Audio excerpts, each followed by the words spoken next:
Kan ek net gou vir julle iets sê? So, jy weet as jy verby 'n winkel ry en jy sien sy naam en jy breek so vinnig en gooi jou sigaret weg en pak skeef, want jy het gesien dis die hengelvriend.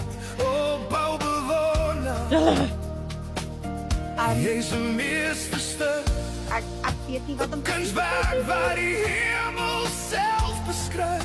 Kyk hier. Ek's net dankbaar dat ek jou mag lief hê. Julle? Ja, In hierdie een kort lewenstyd. kyk nie die. Jy's nie 'n skildery wat ek probeer voltooi. Jy's klaar, jy's heel, jy's meer as genoeg. Julle?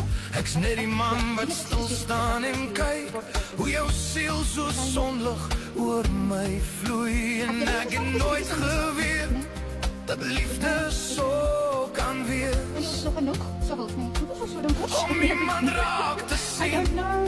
en net te fluister, meesterstuk. Jy's 'n meesterstuk. Maar it's with I. Volg al die hengelvriend Rikkie op TikTok. Dis waar ek hom gesien het. En toe ek nou op pad is van een viswinkel na 'n ander ou wat ek moet gaan sien, toe sien ek die hengelvriend. En ek het skeef gepak. Ek gaan julle wys hoe skeef het ek gepak. Maar kyk net hier. Dis so. Ek weet hulle sê 'n viswinkel is 'n viswinkel is 'n viswinkel, nee, maar dit is nie so nie. Mens kan hallo julle, sorry ek sal julle nie op die video sit nie. Hallo hallo. Sien, hier is daai pers wat ek nie van hou nie. Ek soek 'n donker pers. 'n Donker pers.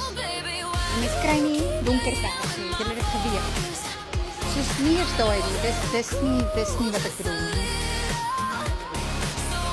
Dis nie wat ek bedoel nie. Soek nie 'n ligter pers. Maar kaste, nette, stoeke. Julle viswinkel is nie 'n viswinkel, is nie 'n viswinkel nie. Hulle is nie almal dieselfde nie. Sy nou, wat die julle? Vir jou reeks, ja, dit is seker. Dis baie oulik, maar ek het net gesien nie. Maybe jy verstaan. Oor vraai lang stroke, ja. Ja. Daai weet ek van. En hulle, ek dink hulle is besig met 'n stoktykel of dan nie, die stokke. Is dit seestokke? Ek neem aan dis seestokke. Kyk net hier.